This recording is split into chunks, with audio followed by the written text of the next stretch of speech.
إياك نعبد وإياك نستعين اهدنا الصراط المستقيم صراط الذين أنعمت عليهم غير المغضوب عليهم ولا الضالين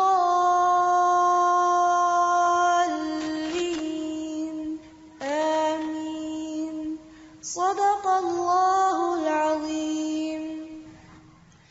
خدائے لم یزل کا دست قدرت تو زباں تو ہے، یقین پیدا کر اے غافل کے مغلوب گماں تو ہے. پرے چرخ نیلی فام سے منزل مسلماں کی، ستارے جس کی گرد راہوں وہ کارواں تو ہے. مکاں فانی مکی آنی ازل تیرا ابد تیرا، خدا کا آخری پیغام ہے تو جاوداں تو ہے. ہنا بندے عروس لال ہے خون جگر تیرا، تیری نسبت براہیمی ہے معمار جہاں تو ہے. تیری فطرت امی ہے ممکنات زندگانی کی، جہاں کے جوہر مضمر کا گویا امتحان تو ہے. جہان آب و گل سے عالم جاوید کی خاطر، نبوت ساتھ جس کو لے گئی وہ ارمغاں تو ہے. یہ نکتہ سرگزشتے ملت بیضا سے ہے پیدا، کہ اقوام زمین ایشیا کا پاسباں تو ہے. سبق پھر پڑھ صداقت کا، عدالت کا، شجاعت کا، لیا جائے گا تجھ سے کام دنیا کی امامت کا. Allah made us all a different shade and color. Nations and tribes recognize one another, cause every single Muslim is your own sister and brother. So many different colors of Islam. Fill the world with color, painted everywhere you go. Paint everything you see and tell everyone you know. Quran will be your paints and your brush will be Iman. So fill the world with color, every color of Islam. Bright, warm and shining like a sun upon our faces. Hope is rich and green like a true Zarwan oasis. The colors of Islam will be so many places, so many different colors of Islam. Paint everything you see and tell everyone you know. Quran will be your paints and your brush will be Iman. So fill the world with color, every color of Islam. Fill the world with colors, every color of Islam. نحمده ونصلي على رسوله الكريم، اما بعد، فاعوذ بالله من الشیطان الرجیم، بسم اللہ الرحمن الرحیم. رب اشرح لي صدری ويسر لي امری واحلل عقدۃ من لسانی یفقهوا قولی. اللہ تعالیٰ کا لاکھ لاکھ شکر ہے کہ اس نے ہمیں انسان بنایا، ہمیں عقل سے نوازا، ہمیں سوچنے سمجھنے کی صلاحیت عطا کی. انسان دوسری ساری مخلوق سے اسی وجہ سے مختلف ہے، اسی وجہ سے ممتاز ہے، اسی وجہ سے افضل ہے کہ انسان عقل رکھتا ہے جبکہ دوسری مخلوق عقل نہیں رکھتی، اور پھر اس عقل کے ساتھ آزادی بھی رکھتا ہے، یعنی اس عقل کو استعمال کرنے کی آزادی. کچھ مخلوق ایسی بھی ہے کہ جو عقل اور سمجھ رکھتی ہے لیکن اس کے استعمال کی آزادی نہیں ہے. لیکن ہم سب دیکھتے ہیں کہ ہم اپنے اوپر ہونے والے اس بہت بڑے انعام سے کچھ زیادہ فائدہ نہیں اٹھاتے اور ایک لگی بندی زندگی گزار کر اس دنیا سے چلے جاتے ہیں. تو آئیے آج کی اس مجلس میں بیٹھ کر کچھ سوچتے ہیں عقل استعمال کرتے ہیں. انسان کو اللہ تعالیٰ نے جب بنایا تو پہاڑوں کی طرح صرف وجود نہیں بخشا. ہمارے پاس صرف ہمارے ہاتھ پاؤں، ہمارے جسم میں صرف ہڈیاں اور گوشت یا چند صرف ظاہری ڈھانچے کی چیزیں نہیں ہیں، بلکہ انسان بنتا ہے جسم اور روح کے ساتھ. جہاں انسان کی زندگی کو قائم رکھنے کے لیے مادی چیزیں چاہیے، وہاں ایک اچھا انسان بننے کے لیے اس کی روح کی تسکین کا سامان بھی چاہیے. انسان کے اندر ایموشنز ہیں، ڈیزائرز ہیں، احساسات ہیں، لطیف جذبات ہیں، خواہشات ہیں. کوئی بھی انسان صرف اچھا کھانا کھا کر، اچھا لباس پہن کر، اچھے گھر میں رہ کر خوش نہیں ہو سکتا جب تک اس کی روح خوش نہ ہو، اس کے اندر کا انسان خوش نہ ہو، جب تک وہ پرسکون نہ ہو. اور اگر اندر کا انسان پرسکون ہے تو ظاہری زندگی میں، مادی زندگی میں اگر کچھ کم بھی ہے، اگر کھانے کے لیے انسان کی ساری خواہشات پوری نہ بھی ہوں، اگر زندگی میں اس کی تمام تمنائیں اور آرزویں بر نہ بھی آئیں، تو بھی اس کی زندگی گزر جاتی ہے اور بہت خوبصورت طریقے سے گزر جاتی ہے. اس کے برعکس اگر ظاہری چیزوں میں سے انسان کے پاس بہت کچھ ہو لیکن اندر کا انسان خوش نہ ہو تو زندگی کا لطف ختم ہو کر رہ جاتا ہے. تو آئیے ہم وہ وجوہات اور وہ چیزیں تلاش کرتے ہیں کہ جو اندر کے انسان کو پرسکون بناتی ہیں. انہی چیزوں میں سے بہت سی چیزیں ہو سکتی ہیں، لیکن ان میں سے ایک اہم ترین چیز انسان کے اندر پایا جانے والا جذبہ شکر ہے. جس انسان کے اندر شکر کے جذبات پائے جاتے ہیں وہی انسان ایک خوشگوار زندگی بسر کر سکتا ہے. اور جس انسان کے اندر شکر نہیں بلکہ شکوے ہیں، شکایات ہیں، نیگیٹیوٹی ہے، منفی رویے ہیں، ایسا انسان دوسروں کے لیے بھی باعث اذیت ہے، اور سب سے بڑھ کر خود اپنی ذات کے لیے. جہاں وہ دوسروں کو ستانے کا سبب بنتا ہے وہاں وہ سب سے زیادہ اپنے لیے خسارے اور نقصان اور تکلیف کے سامان پیدا کرتا ہے.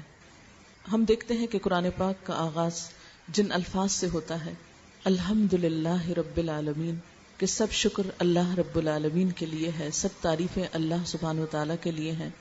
تو اس سے بھی آپ اس جذبے کی اور ان احساسات کی اہمیت جان سکتے ہیں کہ اللہ کی کتاب کا آغاز حمد کے لفظ سے ہو رہا ہے، شکر کے لفظ سے ہو رہا ہے. اب سوال یہ پیدا ہوتا ہے کہ یہ جذبہ ہم اپنے اندر کس طرح پیدا کریں تاکہ ہم بہتر انسان بن سکیں، پرسکون انسان بن سکیں، اس زندگی کا بھی لطف اٹھا سکیں اور دوسری زندگی کا بھی جو ہماری اصل زندگی ہے، ہمیشہ ہمیشہ کی زندگی ہے. شکر ایک مثبت رویہ ہے، ایک مثبت سوچ سے پیدا ہوتا ہے، اور یہ سوچ غور و فکر کے نتیجے میں ڈیولپ ہو سکتی ہے. پھر اللہ تعالیٰ کا اپنا وعدہ بھی ہے کہ اگر تم شکر ادا کرو گے تو میں تمہیں اور زیادہ دوں گا. یہاں یہ نہیں کہا کہ کیا زیادہ دوں گا. ارشاد باری تعالیٰ ہے وہ اذ تأذن ربکم، اور جب تمہارے رب نے اعلان کر دیا، خبردار کر دیا، واضح طور پہ بتا دیا، لئن شکرتم، اگر تم نے شکر گزاری کی، لأزیدنکم، تو میں تم کو ضرور زیادہ دوں گا. کیا زیادہ دوں گا؟ کسی ایک چیز کا نام نہیں لیا گیا، بلکہ زندگی کے جس بھی معاملے میں، جس بھی رویے پر، جس بھی نعمت پر تم نے شکر ادا کیا تو میں اس نعمت کو زیادہ کر دوں گا، یا اس نعمت کے فائدے کو زیادہ کر دوں گا، یا اس کے اثرات کو زیادہ کر دوں گا. یعنی عموماً ہم اس کا مطلب کیا لیتے ہیں کہ اگر ہم نے کسی ایک چیز پہ شکر کیا تو وہ چیز ہمارے پاس زیادہ مقدار میں آ جائے گی. ضروری طور پر مقدار کا بڑھ جانا نہیں ہے بلکہ اس کی افادیت کا بڑھ جانا ہے. لئن شکرتم لأزیدنکم، گویا شکر ایک رویہ بھی ہے کہ اگر تمہارے رویے میں شکر گزاری ہوئی تو تمہارے اندر تمہاری زندگی، تمہاری صلاحیتیں، تمہاری قوتیں، تمہارا سب کچھ بڑھ جائے گا اور تم اس سے اپنی اس زندگی کے لیے بھی بہتر فائدہ اٹھا سکو گے اور آخرت کے لیے بھی. وَلَئِن كَفَرْتُمْ، اور اگر تم نے ناشکری کی، کیونکہ کفر کا لفظ جب شکر کے مقابلے پر آتا ہے تو اس کا معنی ناشکری ہوتا ہے، اور اگر تم نے ناشکری کی، نعمتوں کی قدر نہ کی، ان عذابی لشدید، تو میرا عذاب بھی بڑا سخت ہے. اور اس عذاب کی بھی کئی قسمیں ہو سکتی ہیں، اور جیسا کہ پہلے میں نے عرض کیا کہ سب سے بڑا عذاب تو خود انسان اپنے آپ کو دیتا ہے، اپنے اندر پاتا ہے. جب ایک نیگیٹو سوچ ہوتی، ایک منفی رویہ ہوتا ہے، تو اس کا سب سے بڑا نقصان خود انسان کی اپنی ذات پر ہوتا ہے. اس جلن اور کڑھن اور گھٹن اور اذیت کو اسے سب سے پہلے خود بھگتنا ہوتا ہے. تو عذاب کی بھی کئی قسمیں ہیں، کئی شکلیں ہوتی ہیں. اور بے سکونی کا عذاب، بے چینی کا عذاب، اندر کی بے قراری اور اضطراب کا عذاب سب سے بڑا عذاب ہے. باہر کے عذاب کو تو دوسرے لوگ شاید شیئر بھی کر لیں، کوئی اور بھی ہمیں مدد دے دے اس کو دور کرنے میں مادی تکلیفوں کے، لیکن اندر کے عذاب سے بچت تو اسی وقت ہو سکتی ہے جب ہم اپنا علاج خود کرنا جانیں، جب ہم اپنے رویوں میں خود تبدیلی کر سکیں. کیونکہ اپنے ساتھ جب تک ہم خود انصاف نہیں کریں گے، کیونکہ اپنے اندر کو ہم خود زیادہ بہتر طور پر پہچانتے ہیں. بل الانسان علی نفسہ بصیرہ ولو القی معاذیرہ، بلکہ انسان اپنے آپ سے خود خوب آگاہ ہے، خواہ وہ کتنی ہی معذرتیں کیوں نہ پیش کرے. تو جتنی آگہی ہمیں خود اپنے بارے میں ہے اتنی شاید کسی اور کو نہ ہو. اپنے اندر کے آئینے میں، اپنے دل کے آئینے میں جتنا ہم خود جھانک سکتے ہیں شاید اتنا کوئی اور نہ دیکھ سکتا ہو. اس لیے اپنے ساتھ ہمیں خود بھلائی کرنا ہے. تو ارشاد باری تعالیٰ ہے وَمَن شَكَرَ فَإِنَّمَا يَشْكُرُ لِنَفْسِهِ، اور جو شکر ادا کرتا ہے وہ اپنے ہی فائدے کے لیے کرتا ہے، اپنے ہی نفس کے لیے کرتا ہے. گویا شکر کا فائدہ خود انسان کے اپنی طرف لوٹتا ہے. وَمَن كَفَرَ، اور جس نے ناشکری کی، فَإِنَّ رَبِّي غَنِيٌّ كَرِيمٌ، تو بے شک میرا رب بے نیاز ہے، عزت والا ہے. اس کو پھر ایسے انسان کی کوئی پرواہ نہیں جو اپنے لیے خود کچھ نہ کرنا چاہے. تو گویا اپنے لیے ہم سب کو خود کچھ کرنا ہے، خود سوچنا ہے، خود ہمیں غور و فکر کرنا ہے. تو آئیے دیکھتے ہیں کہ شکر ہوتا کیا ہے. شکر کس چیز کا نام ہے؟ شکر کا لفظ عربی زبان کا لفظ ہے جس کا لفظی معنی ہوتا ہے گائے کا کم چارہ کھا کر زیادہ دودھ دینا. گویا تھوڑا پا کر تھوڑا لے کر ایسا رویہ اختیار کرنا کہ گویا سب کچھ مل گیا. دوسرے لفظوں میں تھوڑی چیز پر بھی راضی ہو جانا.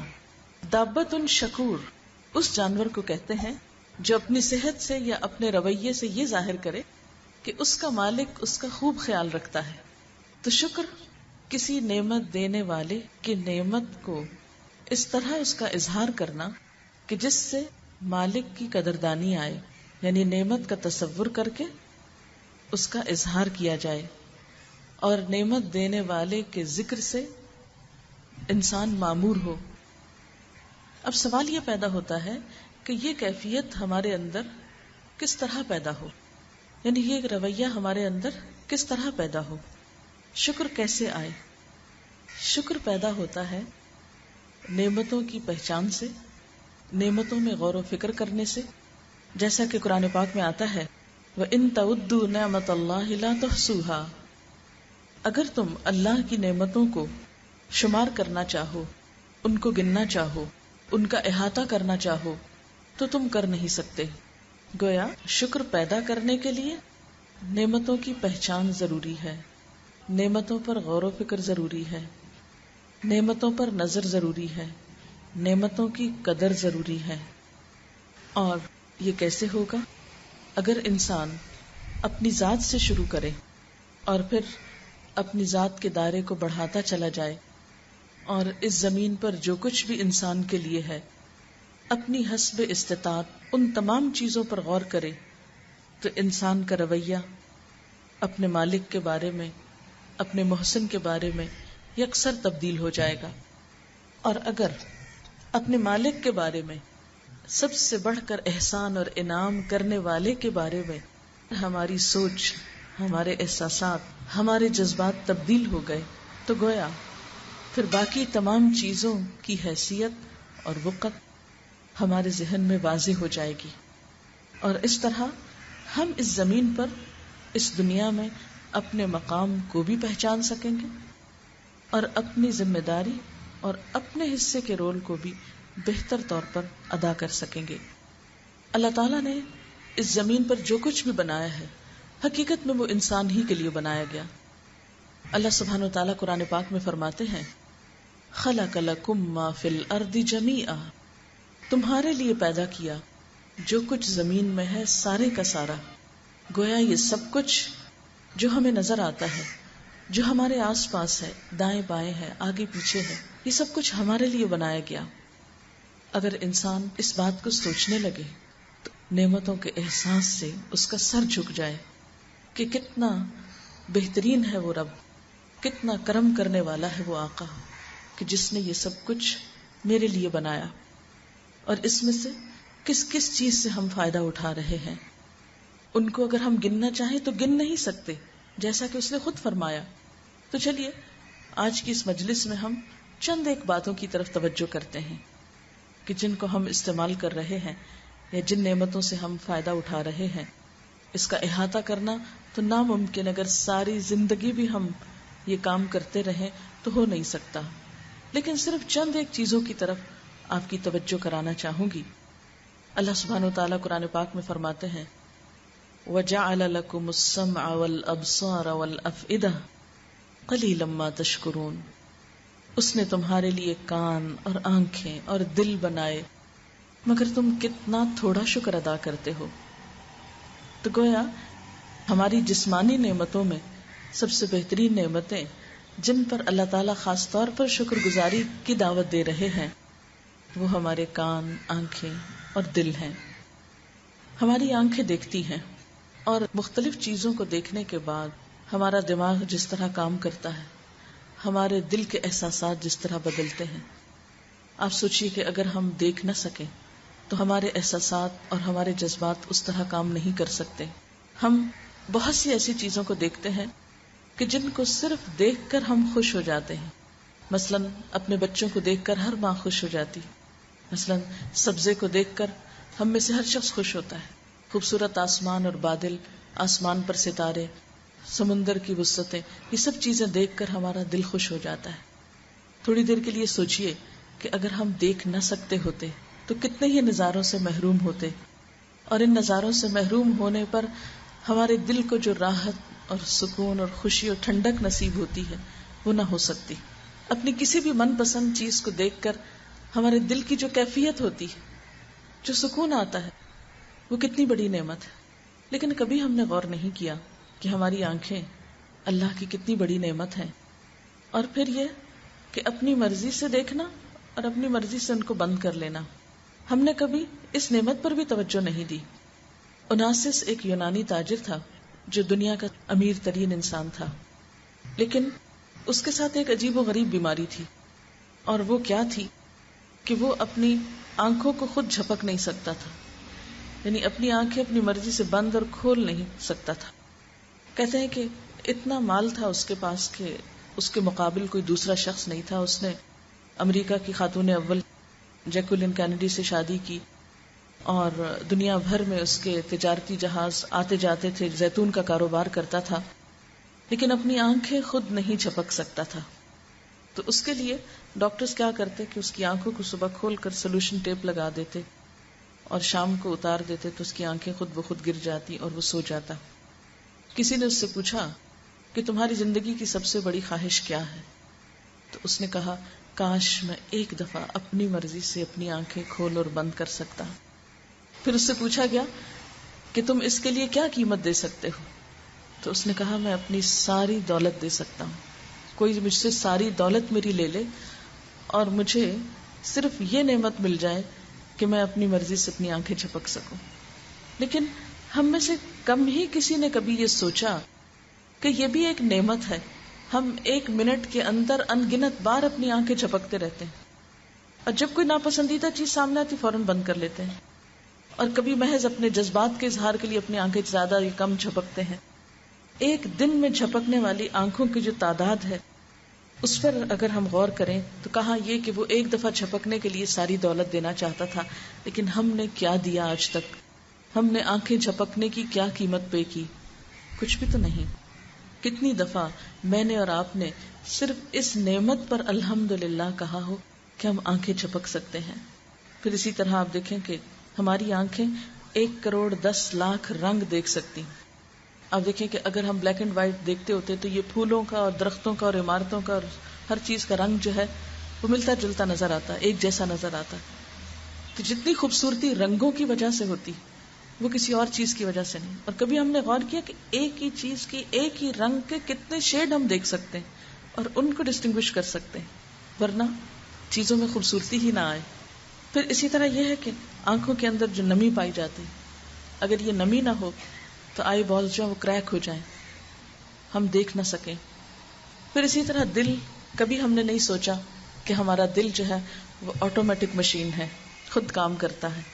ہم سو رہے ہوتے ہیں، دل کام کر رہا ہے، ہم بول رہے ہیں، ہم کھا رہے ہیں، پی رہے ہیں، ہنس رہے ہیں، رو رہے ہیں، دل اپنا کام کیے چلے جا رہا ہے. اس کے لیے ہم نے کبھی کوئی بل پے نہیں کیا. دنیا میں جو مشین بھی آپ لے کر آتے ہیں اس کو چلانے کے لیے یا بیٹری چاہیے، بار بار سیل بدلنے پڑتے ہیں، یا پھر بجلی چاہیے اور اس کا بل آپ کو پے کرنا ہے. لیکن یہ جو اندر خودکار مشین ہے، آٹومیٹک اور فلی آٹومیٹک، کتنے محفوظ پنجرے میں ہے، جس پر ہماری زندگی کا انحصار ہے. اگر 1 منٹ کے لیے بھی کام کرنا چھوڑ دے تو ہم جی نہیں سکتے، ہم زندہ نہیں رہ سکتے، دنیا سے ہمارا کوئی سروکار نہیں ہو سکتا. لیکن دل کے دھڑکنے پر ہم نے کتنی دفعہ شکر ادا کیا. آپ جانتے کہ 1 منٹ میں کئی بار وہ دھڑکتا ہے. ہم نے 1 منٹ میں کتنی دفعہ کبھی اللہ کو یاد کیا جس نے ہمیں یہ نعمت مفت میں عطا کی. پھر اسی طرح زبان جیسی نعمت، دنیا میں ابھی تک کوئی اور مشین یا آلہ ایسا ایجاد نہیں ہوا کہ جو ٹیسٹ کر سکے. زبان بیک وقت بولنے کا کام بھی کرتی ہے، چکھنے کا کام بھی کرتی ہے، اور چکھنے میں گرم ٹھنڈے سے لے کر میٹھا، نمکین، کڑوا اور مختلف ذائقے ہم چکھتے چلے جاتے ہیں. اگر ہماری زبان ذائقہ نہ چکھ سکے تو کھانا ہمارے لیے کتنا بے مزہ ہو کر رہ جائے، بے معنی ہو کر رہ جائے. پھر نہ صرف یہ کہ یہ چکھنے کا کام کرتی ہے بلکہ بولنے میں بھی مددگار ہے. یہ نہ ہو تو ہم بول نہ سکیں. آپ کسی گوشت کے ٹکڑے کو بلوا نہیں سکتے. حیرت کی بات ہے کیا ہے اس کے اندر کہ جس کے ساتھ یہ بولتی ہے. اور پھر ہزاروں کروڑوں جو بولیاں ہیں وہ کتنی مختلف ہیں، یعنی سب کی زبان کی شیپ ایک ہے لیکن مختلف زبانیں بولتے ہیں. پھر اسی طرح ہونٹ نہ ہو تو ہم بول نہ سکیں. ہماری شکل کتنی بھیانک ہو جائے. تھوڑی دیر کے لیے بکرے کی سری کو ذرا ذہن میں لائیے. امیجن کیجئے کہ کس طرح جب سری کو وہ جلاتے ہیں تو بعض اوقات دانت نکل آتے ہیں اس کے، اور کسی وقت شیشے کے سامنے کھڑے ہو کر اپنے ہونٹ اندر کو موڑ لیجئے اور دانت باہر نکال کے دیکھیے، ہماری ساری شکل تبدیل ہو کر رہ جائے، ہم بالکل ایک خوفناک اور بھیانک انسان بن جائے. لیکن ان ہونٹوں کی وجہ سے ہماری شکل میں کیسا حسن اور کتنی کشش پیدا ہو گئی. ہم نے اس نعمت پر کتنی بار اللہ کا شکر ادا کیا. پھر اسی طرح ہمارے گال، کہتے ہیں کہ 70% ہمارا حسن جو ہے چہرے کا، اس کا انحصار گالوں پر ہے. اسی وجہ سے بڑھاپے میں جب گال پچک جاتے ہیں تو خوبصورتی کم ہو جاتی ہے، لیکن ہم نے کبھی اس پر توجہ ہی نہیں دی. پھر اسی طرح ہم سونگھ سکتے ہیں. کہتے ہیں کہ انسانی ناک 3000 خوشبوئیں سونگھ سکتا ہے، یعنی اتنی ورائٹی. اگر یہ حس نہ ہو تو انسان خوشبو اور بدبو وغیرہ میں کوئی بھی فرق نہیں کر سکتا. کھانے کے مختلف ذائقے بھی ہمیں اس وقت آتے ہیں جب ہم اس کو صحیح طور پر سونگھ سکتے ہیں. ورنہ جب زکام وغیرہ کی وجہ سے ناک بند ہو تو آپ نے دیکھا کہ کھانا ٹیسٹ لیس لگتا ہے، ہمیں لگتا ہے نمک نہیں ہے یا صحیح نہیں پکا، حالانکہ وہ ہمارے اپنے اندر کی خرابی ہوتی ہے. پھر اسی طرح سننے کی صلاحیت جو ہے، ہم 125,000 آوازیں سن سکتے ہیں اور ان کو ڈسٹنگوش کرتے ہیں کہ یہ ہوا کے چلنے سے سرسراہٹ ہو رہی ہے اور یہ کوا بول رہا ہے اور یہ رکشہ جا رہا ہے، اور یعنی بغیر کسی محنت اور قوت کے ہم مختلف آوازیں سن کر پہچانتے چلے جاتے ہیں. اور اب دروازے پہ فلاں آیا اور یہ اس کی چال ہے، یہ فلاں چل کے جا رہا ہے، یعنی پاؤں کی آہٹ تک سے ہم پہچانتے ہیں کہ کون گیا اور کون آیا. یعنی آنکھیں کھول کے نہ بھی دیکھیں، یہ کیا سب خود بخود ہو کیا، یا کسی کرنے والے کے کرنے سے ہوا، اور یہ وہ کرنے والا کون ہے، کس نے یہ سب کچھ دیا، کیا اس کا ہم پر کوئی بھی حق نہیں. پھر اسی طرح ہمارے ہاتھ پاؤں، ہماری انگلیوں کے کٹ آپ دیکھیں کتنا متناسب ہے. خوبصورتی بھی ہے اس کٹ میں، اور کتنا ان کا بہترین سائز ہے، نہ بڑا نہ چھوٹا. پھر انگلیوں کے کناروں پہ ناخنوں کی خوبصورتی، صرف اگر ناخن ہی نہ ہو تو ہمارے ہاتھ کتنے بھدے ہو جائیں. کچھ لوگوں کا کوئی ناخن وغیرہ نکل جاتا ہے تو ہاتھ چھپاتے رہتے ہیں کہ کسی کو دکھائی نہ دے. ایک آدھ انگلی کے ساتھ بھی ہو جائے تو ہم آگے ہاتھ نہیں بڑھا سکتے. پھر اسی طرح ہمارے پاؤں جو چلنے میں ہمیں مدد دیتے ہیں. اگر بطخ کی طرح ہمارے پاؤں ہوتے تو ہماری چالیں کتنی بھیانک ہوتی. یعنی اگر ہماری پاؤں کی انگلیاں باہم بطخ کی انگلیوں کی طرح جڑی ہوتی تو ہماری چال بھی ویسی ہی ہوتی. لیکن اللہ تعالیٰ نے ہمیں اتنی خوبصورت چال دی. پھر اسی طرح ہم سانس لے سکتے ہیں. ہمارے پھیپھڑے، ہمارے گردے، اگر تھوڑی سی خرابی ان میں ہو جائے تو ہماری زندگی دوبر ہو جائے.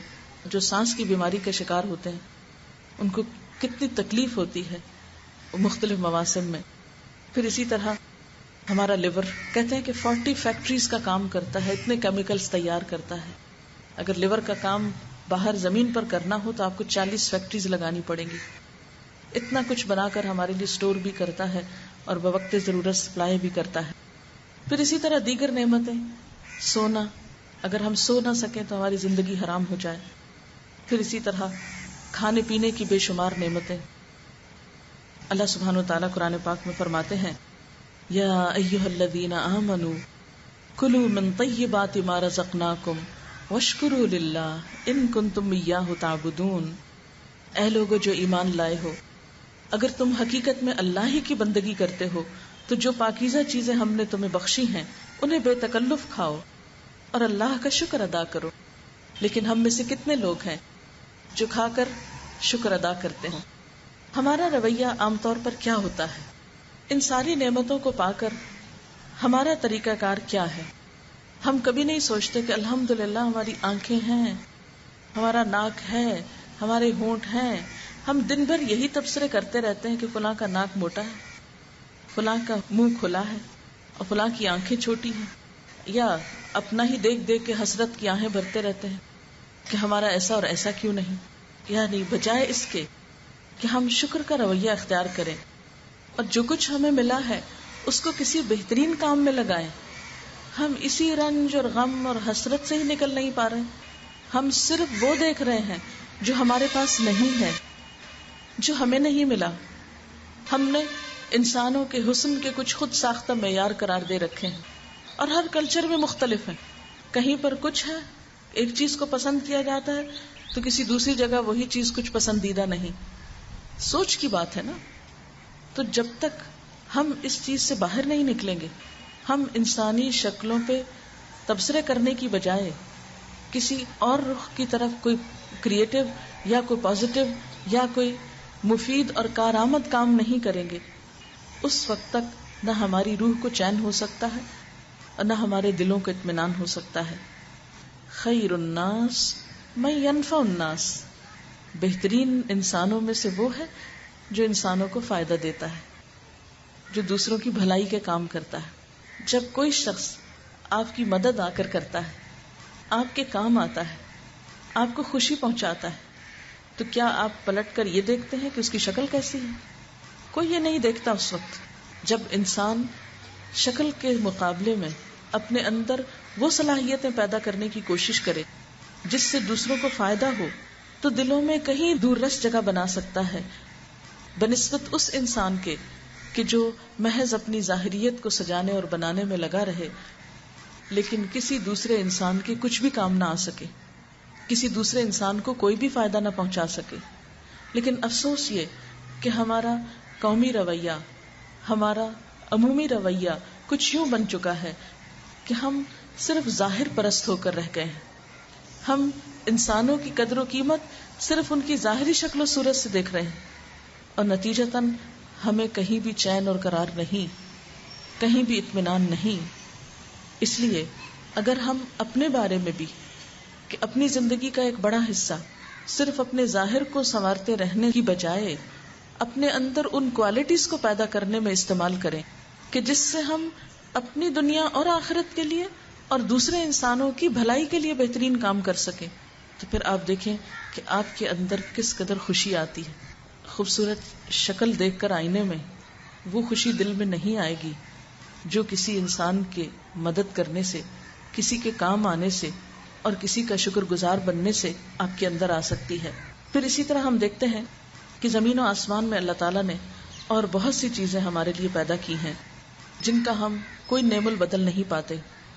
آپ میں سے کچھ لوگوں نے جہاز پر سفر کیا ہوگا، لیکن کبھی آپ نے غور کیا کہ جہاز پر بیٹھ کر جہاز ضرور ہچکولے کھاتا ہے. پھر اسی طرح اس میں ایک عجیب و غریب قسم کا شور ہوتا ہے جس سے آپ بچ ہی نہیں سکتے. پھر اسی طرح اس پر تھوڑی ہی دیر کے بعد آپ بیزار ہونے لگتے ہیں کہ کس وقت نیچے اترے، زمین پر پہنچے.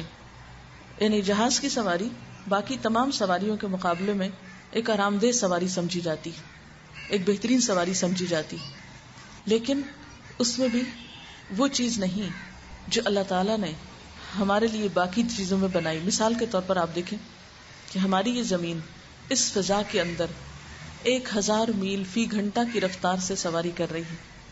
یعنی آپ کا یہ کرۂ ارض جو ہے اس کائنات کے اندر فلوٹ کر رہا ہے.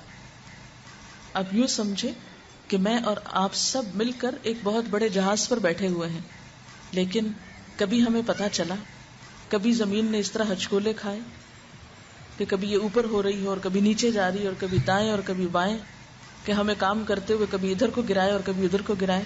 پھر کبھی اس پہ سواری کرتے ہوئے ہم کو چکر آئے، کبھی اس پہ سواری کرتے ہوئے اس کے چلنے کا شور آپ نے سنا. اگر یہ چلتے ہوئے شور ہی کرنے لگتی زمین تو ہمارے لیے زندگی دوبھر ہو جاتی، ہم کوئی کام نہ کر پاتے. پھر اسی طرح اگر اس زمین کو چلنے کے لیے ایندھن چاہیے ہوتا، جیسے جہاز کا 1/3 جو ہوتا ہے وہ پیٹرول ہوتا ہے اس کے اندر جب وہ چلتا ہے، یعنی ایک جہاز کا جو وزن ہوتا ہے وہ اس کے اپنے ہی فیول کا ہوتا ہے. لیکن اگر زمین بھی اسی قسم کے فیول پہ چل رہی ہوتی تو یہ جو ہمارے کھانے پینے کے بہت سے سامان اور ہمارے لیے اور بہت سی نعمتیں زمین کے اندر ہیں، ان کی پھر جگہ کم ہو جاتی اور وہ فیول ہی لیے پھرتا.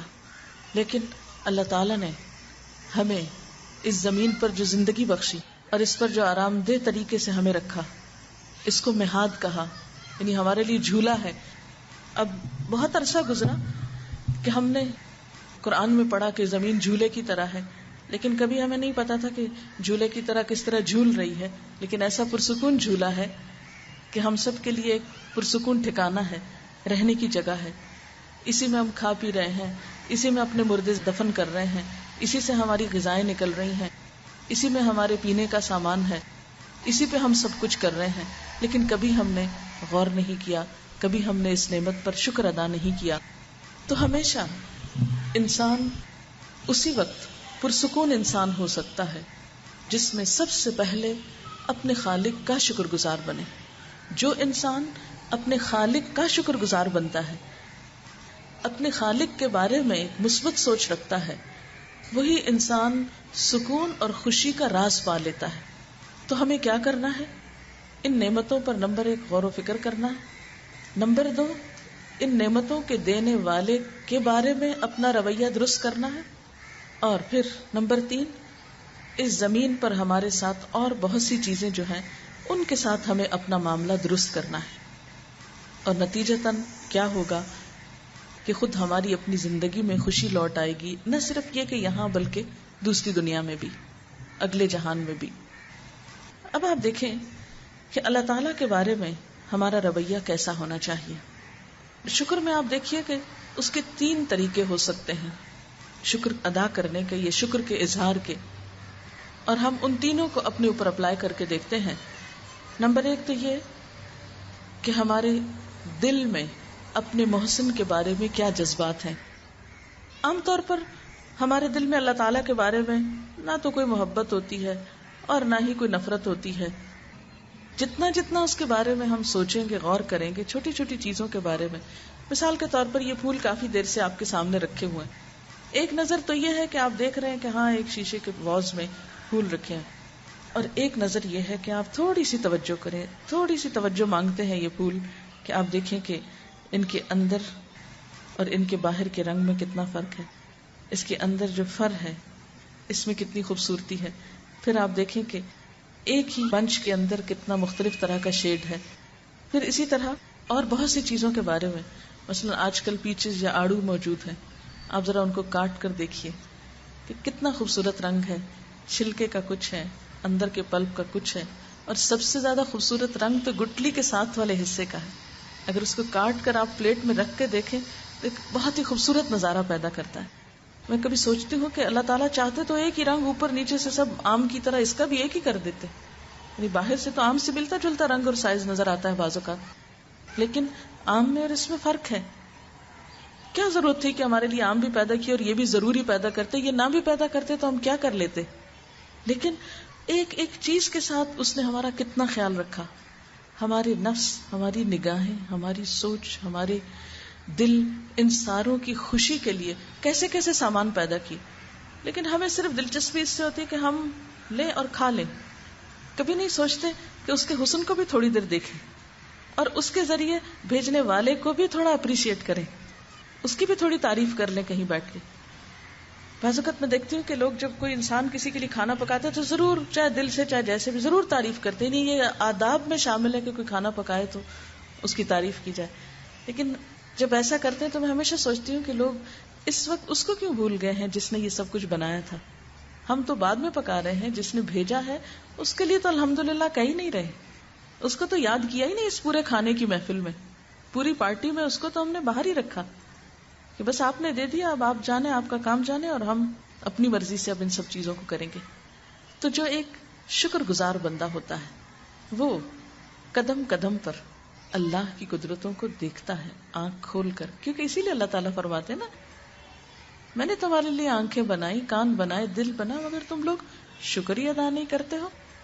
یعنی ان نعمتوں کو دیکھتے ہی نہیں ہو کہ تمہارے دل میں میرا خیال بھی آئے.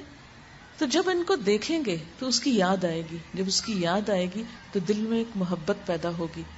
جب وہ محبت آئے گی تو دل کے اندر ایک حلاوت ہوگی.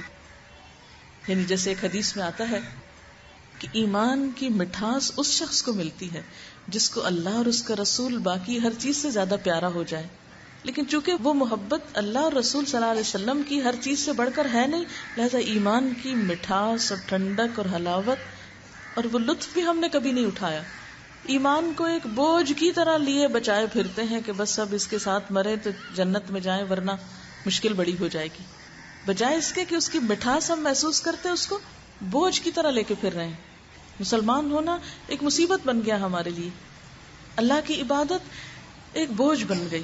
ہم میں سے کتنے لوگ ہیں کہ جو شکر گزاری کے مرحلے پر ہوں کہ دل میں اللہ کی یاد ہو، اور جب اس کی عبادت کے لیے ہم لپکیں تو خوشی سے بڑھیں. آخر ایسا کیوں ہوتا ہے کہ اذان آتی ہے تو خوش ہونے کی بجائے ہم پریشان ہونے لگتے ہیں کہ اب ایک اور نماز پڑھنی پڑے گی؟ ایسا کیوں ہوتا ہے کہ کسی بھی مذہبی فریضے کے وقت ہمارے اندر خوشی پیدا نہیں ہوتی؟ اس لیے نہیں ہوتی کہ اندر محبت جو نہیں. جب محبت نہیں تو ہر کام مشکل لگتا ہے. آپ نے دیکھا ہوگا کہ محبت ہر کام کو آسان کر دیتی. بچے کو پیٹ میں رکھنا 9 مہینے کیوں ماں کو آسان لگتا ہے؟ حالانکہ بڑا مشکل ہے، لیکن شوق سے رکھتی. پیدا کرنا اتنا کٹھن کام لیکن شوق سے کرتی. اس کی پرورش کرنا اتنا مشکل کام لیکن شوق سے کرتی. جن کو یہ نعمت نصیب نہیں ان سے پوچھیں کہ وہ کتنا ترستے ہیں. لیکن اس محبت نے سارے مشکل ترین عمل کو آپ کے لیے خوشگوار بنا دیا، محبوب بنا دیا. اسی طرح جن لوگوں کو کھانا پکانے کا شوق ہوتا ہے وہ گھنٹوں چولہے کے آگے گرمی میں کھڑے ہوتے ہیں، وہ اس کو انجوائے کرتے ہیں. کیوں؟ اس لیے کہ ان کا دل پسند مشغلہ ہے. گارڈننگ جان لیوا کام ہے، یعنی زمین کی آبیاری، اس کو تیار کرنا. لیکن جن لوگوں کو شوق ہوتا ہے، آپ نے دیکھا ہوگا کہ ہمارے ملک میں تو ذرا کم ہی ہے، لیکن کئی ممالک میں بوڑھی بوڑھی عورتیں خود چلنے سے عاجز لیکن گارڈننگ کر رہی ہوتی. شوق ہے، محبت ہے. شوق میں سب کچھ آسان ہو گیا. تو محبت ہر چیز کو آسان کر دیتی. تو جب یہ شکر کا جذبہ پیدا ہوگا، اللہ سے محبت پیدا ہوگی، تو نماز میں بھی دل لگے گا، کسی کی خدمت کر کے بھی مزہ آئے گا. پھر وہ چیزیں بوجھ نہیں لگیں گی جو ہم کو بوجھ لگتی ہیں. پھر ایک ایک کام اور ایک ایک ذمہ داری اور ایک ایک کٹھن چیزوں سے پیار ہوتا چلا جائے گا. بڑے بڑے چیلنجز قبول کرتے جائیں گے، چاہے ہمیں انسانوں کی طرف سے کوئی بھی اپریسیشن نہ ملے، کہیں سے بھی کچھ ریوارڈ نہ ملے، کوئی بھی قدردانی نہ کرے، لیکن ہمیں یقین ہوگا کہ جس رب کے لیے ہم یہ سب کچھ کر رہے ہیں وہ سب سے بڑھ کر قدردان ہے، وہ الشکور ہے. وہ تو تھوڑی سی محنت بھی انسان کی ضائع نہیں کرتا. وہ سب سے بڑھ کر اجر دینے والا ہے. تو شکر گزار انسان کا دل بھی اپنے رب کی یاد سے معمور ہوتا ہے، اس کا دماغ اپنے رب کی مختلف نعمتوں پر غور و فکر کر رہا ہوتا ہے، اس کی نگاہ عبرت والی ہوتی ہے، اس کی آنکھ میں بھی حسن ہوتا ہے، وہ ہر تکلیف دہ، مشکل، ناپسندیدہ چیز میں بھی کوئی خیر کا پہلو تلاش کر لیتا ہے. نبی صلی اللہ علیہ وسلم کا طریقہ کیا تھا کہ مشکل سے مشکل حالات میں، کٹھن سے کٹھن حالات میں بھی کبھی مایوس نہیں ہوئے تھے، ہمیشہ اس میں بھی کوئی خیر کا پہلو نکال لیتے تھے. ایسے انسان کی زندگی میں پھر غم نظر نہیں آتے، وہ غموں، مصیبتوں، پریشانیوں، تکلیفوں، دکھوں، ناپسندیدہ چیزوں میں ہمیشہ کوئی بھلائی کی راہ ڈھونڈ لیتا ہے، کیونکہ اس کی تھنکنگ پازیٹو ہو گئی. اس کو معلوم ہے کہ جس رب نے اس پر اتنے انعام کیے ہیں وہ اس کے حق میں کبھی بھی ظالم نہیں ہو سکتا، ناانصاف نہیں ہو سکتا. وہ اپنے اوپر بیتنے والی تکلیفوں اور اپنے اوپر آنے والی مشکلات پر بھی اپنے رب سے شکوہ نہیں کرتا. یعنی جو شخص رب کی نعمتوں کو پہچانتا ہو وہ پھر رب کی طرف سے آنے والے ہر فیصلے کو خوشی سے قبول کر لیتا ہے. اسی لیے ہم سب کو تقدیر پر ایمان لانے کے لیے کہا گیا ہے، کیونکہ تقدیر پر ایمان دل میں اطمینان پیدا کر دیتا ہے. پھر شکر گزار انسان جو ہے اس کی زبان اللہ کے ذکر سے معمور رہتی، اس کو پھر لطف ہی ذکر میں آتا ہے، کیونکہ جس کے دل میں قدردانی ہوتی ہے پھر دل چاہتا ہے اس کا نام ہر جگہ لے، اس کی بات ہر جگہ ہو. یعنی انسان کو ہمیشہ مزہ اس کی بات کر کے آتا ہے جس کے بارے میں اس کے دل میں محبت ہوتی. ایسا انسان پھر اپنی زبان سے جہاں اللہ کو یاد کرتا ہے وہاں جب زبان کو دنیا کے چیزوں میں استعمال کرتا ہے تو بھی نیگیٹولی نہیں استعمال کرتا. مثلا اس کی زبان سے پھر واہیات الفاظ اور گالی گلوچ اور تکلیف دینے والے الفاظ نہیں نکلتے. اس کو حیا آتی ہے اپنے رب سے کہ دل میں جس کی محبت لیے ہوئے ہو اپنی زبان سے اس کی مرضی کے خلاف بولو. وہ کیا کہے گا؟ جسے آپ اپنے کسی بھی بڑے، کسی بھی محبوب، کسی بھی پیاری ہستی کے سامنے کوئی بری بدتمیزی والی بات نہیں کرتے نا. کیوں نہیں کرتے؟ کہ نہیں وہ مائنڈ کریں گے. تو ایسا انسان پھر اپنے رب سے حیا کرنے لگتا ہے. جس کی محبتوں کا مرکز اپنا رب ہو جاتا ہے وہ پھر سب کے سامنے تو کیا تنہائی میں بھی کوئی شرمناک کام نہیں کرتا کہ جو اس کے رب کو ناپسند ہو. اس کو چھپ کے بھی کسی گناہ میں لطف نہیں آتا کیونکہ اس کو حیا آتی ہے کہ میرا رب میرے بارے میں کیا سوچے گا. اس نے مجھے اتنے انعام دیے، اتنا کچھ مجھے نوازا، اور میں اسی کو ناراض کرنے والا کام کروں؟ میں نہیں کر سکتا. اور پھر یہ مثبت رویہ اس کی سوچ میں ایک حسن پیدا کر دیتا ہے. پھر انسان کسی انسان کے بارے میں بھی جب معاملہ کرتا ہے تو اس کی ابتدا یا آغاز بدگمانی سے نہیں کرتا، نیگیٹیوٹی سے نہیں ہوتی. پھر کسی سے بھی اس کی انٹریکشن ہے یا اس کا معاملہ، وہ دوسروں کو رعایت دیتا ہے. کیونکہ ہوتا یہ نا کہ آپ اپنی آنکھ سے دوسروں کو دیکھتے ہیں نا، اپنے دل اور اپنی سوچ کے ساتھ دوسروں کی تصویر بناتے ہیں. تو جب آپ پازیٹیو ہوتے ہیں تو آپ کو سبھی پازیٹیو لگتے ہیں، اور جب آپ دوسرے شخص کے شر کو چھوڑ کر اس کے خیر کو سامنے رکھ کے معاملہ کرتے ہیں تو وہ بھی پروو کرنے لگتا ہے کہ ہاں میں اچھا ہوں.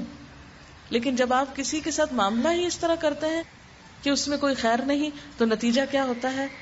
اس کو بھی انکریجمنٹ نہیں ہوتی اور اس کے اندر سے بھی جو خیر ہے وہ برآمد نہیں ہوتا. آخر کیا وجہ تھی کہ حضور صلی اللہ علیہ وسلم نے ایک ایسے معاشرے سے خیر نکالی جس میں بظاہر کوئی خیر نظر نہیں آتی تھی؟ اس لیے کہ آپ نے اپنے دشمنوں کا بھی کبھی برا نہیں چاہا، پتھر کھا کے بھی بد دعا نہیں دی. طائف کا واقعہ آپ سب جانتے ہیں. یہ ایک پازیٹیو انسان کی سوچ ہے، اس کا رویہ ہے. اور ایسا انسان جیسے کہ پہلے میں نے عرض کیا کہ نہ صرف اپنے خالق کے ساتھ بلکہ خالق کی ساری مخلوق کے ساتھ، سب کے ساتھ ایک پازیٹیو رویہ اختیار کرتا ہے. وہ خواہ انسان ہو، خواہ جانور ہو، خواہ درخت اور پودے ہوں، خواہ کوئی بھی چیز ہو، وہ ہر چیز کی پھر نگہداشت کرنے لگتا ہے. اور یہی معنی ہوتا ہے پھر زمین پر اللہ کا خلیفہ ہونے کی، کہ یہ ساری چیزیں جو میرے پاس ہیں یہ ایک امانت کے طور پر ہیں، خواہ میرا اپنا وجود اور جسم ہو یا میرے پاس استعمال کی یہ ساری چیزیں. پھر وہ کبھی بھی اس فضا کو آلودہ کرنے کی کوشش نہیں کرے گا. وہ ایسا شور اور ہنگامہ نہیں کرے گا کہ جس سے دوسروں کی زندگی میں اذیت ہو. وہ گندگی نہیں پھیلائے گا کہ جس سے دوسروں کے لیے ایک تکلیف کا سامان ہو. پھر وہ حقیقی معنوں میں مسلمان ہوگا جس کے ہاتھ اور زبان سے دوسرے تکلیف سے محفوظ رہ جائیں. اور یہی تعریف کی گئی مسلمان کی کہ المسلم من سلم المسلمون من لسانہ و یدہ، اور یہ صرف شکر گزار انسان ہی کر سکتا ہے. اور اللہ تعالیٰ نے مخلوق کے ساتھ شکر گزار ہونے کو اپنے شکر سے ریلیٹ کیا. آپ صلی اللہ علیہ وسلم نے فرمایا من لم یشکر الناس لم یشکر اللہ، جو اللہ کی مخلوق یعنی انسانوں کا شکر گزار نہیں وہ اللہ کا بھی شکر گزار نہیں. جو اس کے بندوں کے ساتھ خیر نہیں برتتا، جو اس کے بندوں کے لیے اچھی سوچ نہیں رکھتا، جو اس کے بندوں کے لیے بھلائی نہیں رکھتا، اس کا پھر اللہ کے ساتھ بھی کوئی بھلا معاملہ نہیں ہو سکتا. کیونکہ انسان تو ایک ہے نا، یہ نہیں ہو سکتا کہ ایک طرف نظر کچھ ہو اور دوسری طرف کچھ ہو. جو کچھ بھی وہ کرتا ہے اوور آل اپنے آپ کو ظاہر کرتا ہے. اس لیے انسانوں کے ساتھ شکر گزاری، اور اس میں چھوٹی چھوٹی چیزیں آتی ہیں.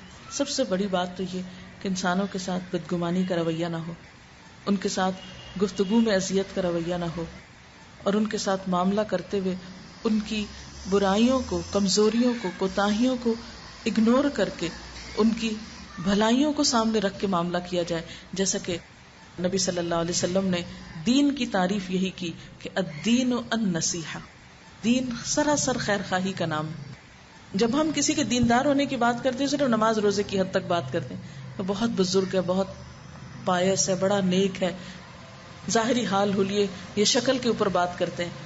حالانکہ دیندار کون ہے؟ جس کا دل، جس کے جذبات دوسروں کی خیر خواہی سے معمور ہیں. الدین النصیحہ، دین نام ہے خیر خواہی کا، ہر ایک کا بھلا چاہنا، دوست کا بھی بھلا چاہنا، دشمن کا بھی بھلا چاہنا. یہ تھا ہمارے حضور صلی اللہ علیہ وسلم کا طریقہ کار، اپنوں کا بھی اور غیروں کا بھی. ان کے پیمانے پھر دوہرے نہیں ہوتے کہ اپنے رشتہ داروں کے لیے تو بھلائی چاہے اور غیروں کے لیے وہ کچھ اور چاہیں، بلکہ اپنوں اور پرایوں کی تو بات دور کی، اپنی ذات اور اپنی ذات سے باہر دونوں کے لیے ان کا رویہ یکساں ہوتا ہے.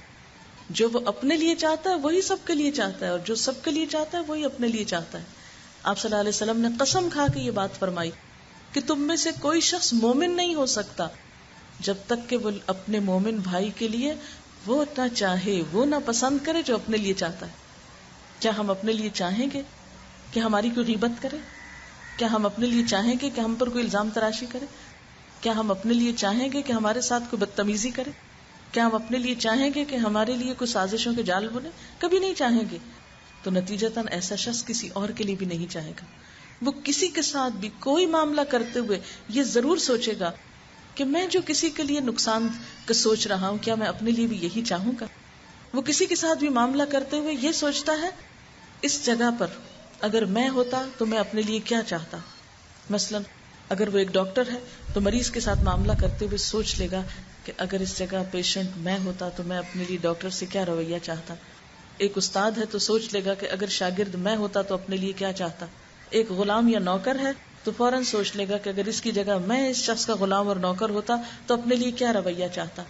اگر کسی کے ساتھ لین دین، خرید و فروخت اور تجارت کر رہا ہے تو وہاں بھی وہ کیا سوچے گا کہ میں اپنے لیے کیا چاہوں گا کہ میرے ساتھ کیسا معاملہ کیا جائے. وہ ہر جگہ خود کو دوسروں کی جگہ رکھ کر دوسروں سے معاملہ کرتا ہے، اور ایسا ہی شخص حقیقت میں شکر گزار ہوتا ہے.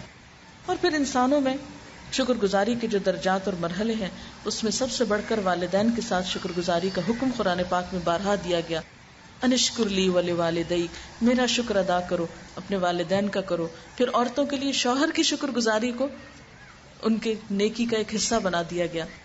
نبی صلی اللہ علیہ وسلم نے فرمایا میں نے دوزخ کو دیکھا جس میں زیادہ تر ناشکری عورتیں نظر آئیں. لوگوں نے کہا اے اللہ کے رسول صلی اللہ علیہ وسلم کیا یہ اللہ کے ساتھ ایسا کرتی ہیں؟ فرمایا نہیں، اپنے خامندوں کے ساتھ کرتی ہیں. اگر ساری عمر ان کے ساتھ احسان کرو اور انہیں کوئی تکلیف پہنچ جائے تو کہتی ہیں زندگی بھر آرام نہیں ملا. یہ ہے ناشکری. پھر اسی طرح شکر گزار انسان جو ہے وہ دنیا میں شکر گزاری کا پھل پا لیتا ہے. اس کی ایک چھوٹی سی مثال ہے، مسند احمد میں ہے کہ آپ صلی اللہ علیہ وسلم کے پاس سے ایک سائل گزرا. آپ نے اسے کھجور دی، وہ بہت بگڑا اور اس نے کھجور نہ لی جیسے عام طور پر فقیر کرتے ہیں. پھر دوسرا گزرا، آپ نے اسے بھی وہی کھجور دی، اس نے خوشی سے لی اور کہنے لگا یہ تو اللہ کے رسول صلی اللہ علیہ وسلم کا عطیہ ہے، یہ تو مجھے اللہ کے رسول نے دیا ہے. آپ اس کے اس رویے پر اتنا خوش ہوئے کہ آپ نے اسے 20 درہم دینے کا حکم دیا. یعنی وہیں کھڑے کھڑے کہاں ایک کھجور دی جا رہی تھی کہ مزید 20 درہم بھی اس کو دلوا دیے. تو جب ایک انسان چھوٹی چیز پر بھی دوسرے کی راضی ہو جاتا ہے اور اس کی بھی وہ قدردانی کرتا ہے تو پھر اللہ تعالیٰ دوسرے انسانوں کے دل بھی اس کے لیے نرم کرتا ہے. اور جب ہم نیگیٹو ہوتے ہیں تو دوسرے بھی ہمارے لیے پھر ویسی ہی سوچ رکھتے ہیں. اگر ہم اپنے دل کو نہیں دوسروں کی خیر کے لیے منا سکے تو دوسروں کے دلوں کو اپنے لیے خیر کے لیے کیسے ڈھال سکتے ہیں. اسی لیے ہم دیکھتے ہیں کہ حضرت سلیمان علیہ السلام جو دنیا کی ایسی بڑی بادشاہت کے مالک تھے کہ جن کے بعد ایسی بادشاہت کسی کو دی نہیں گئی، وہ اپنے لیے کیا دعا مانگتے ہیں؟ رب اوزعنی ان اشکر نعمتک التی انعمت علی وعلی والدی وان اعمل صالحا ترضی واصلح لی فی ذریتی انی تبت الیک وانی من المسلمین. اے میرے رب، مجھے توفیق دے کہ میں تیری ان نعمتوں کا شکر ادا کروں جو تو نے مجھے اور میرے والدین کو عطا کی، اور ایسا نیک کام کروں جس سے تو راضی ہو جائے، اور میری اولاد کو بھی نیک بنا کر مجھ کو سکھ دے. میں تیرے حضور توبہ کرتا ہوں اور میں تابع فرمان یعنی مسلمان بندوں میں سے ہوں. تو اس سے کیا پتہ چلتا ہے کہ اللہ کے نیک بندے جنہیں دنیا میں نعمتیں ملی تو ان کی نعمتوں کا ایک راز یہ بھی تھا کہ انہوں نے ہر حال میں عاجزی اختیار کی، کیونکہ اللہ تعالیٰ نے ہم کو اپنی بندگی کے لیے پیدا کیا ہے نا. تو بندگی دراصل اللہ اور بندوں کے ساتھ عاجزی کا نام ہے، اور یہ عاجزی شکر گزاری کے ساتھ پیدا ہوتی ہے. ناشکراپن تکبر کی طرف انسان کو لے جاتا ہے. اور آپ صلی اللہ علیہ وسلم نے فرمایا کہ مومن کے لیے تو ہر حال میں بھلائی ہے، اور یہ اس کے سوا کسی اور کو نصیب نہیں ہوتی کہ جب اس کو کوئی دکھ اور تکلیف پہنچتی ہے تو وہ صبر کرتا ہے، اور یہ اس کے درجات میں بلندی کا ذریعہ بنتا ہے. اور جب اس کو کوئی خوشی ملتی ہے تو شکر ادا کرتا ہے، اور یہ شکر گزاری اس کے لیے درجوں میں بلندی کا ذریعہ بنتے. تو گویا شکر گزار انسان ہر لمحہ اور ہر مومنٹ اپنے درجے بلند کرواتا ہے. یعنی صرف ایک اچھی سوچ جو ہے، ایک خوشگوار سوچ کسی انسان کے بارے میں، کسی چیز کے بارے میں، کسی معاملے کے بارے میں آپ کو خوشی سے بھر دے گی. اور اس کے ساتھ ساتھ دوسری چیز یہ کہ اس کا جو ایک آخرت کا ریوارڈ ہے وہ بھی ساتھ جمع ہوتا جائے گا.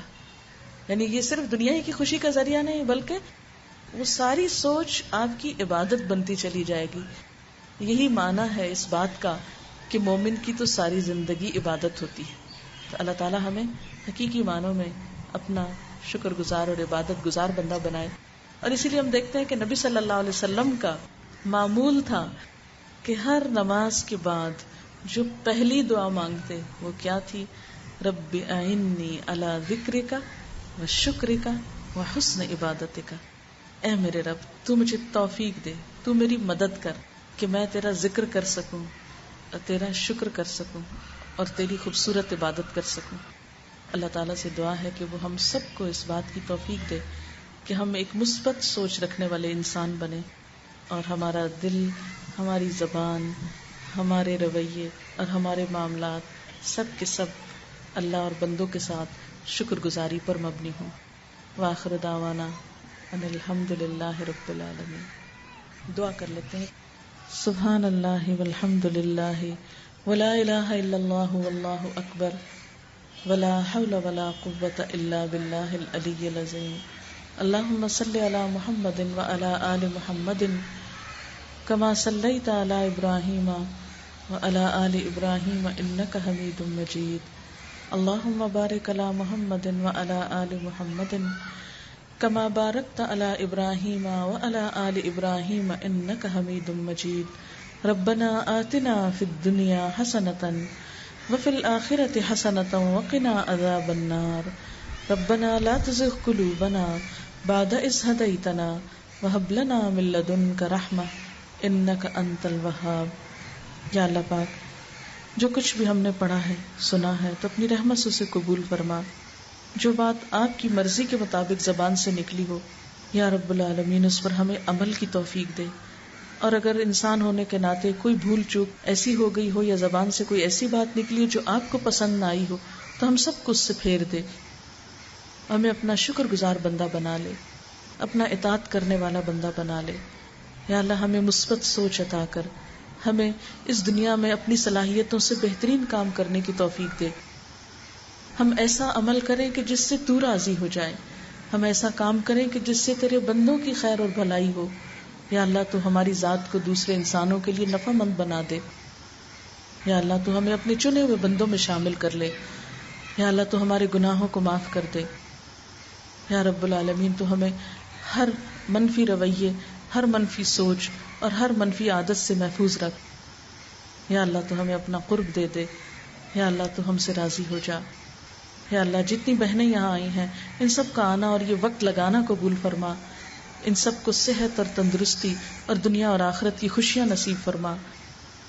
ان کی دلوں کی دعائیں قبول فرما. ان کی بیماریاں اور مصیبتیں اور پریشانیاں دور فرما. یا اللہ تو ہم سب کو اپنا ذکر کرنے والا بنا.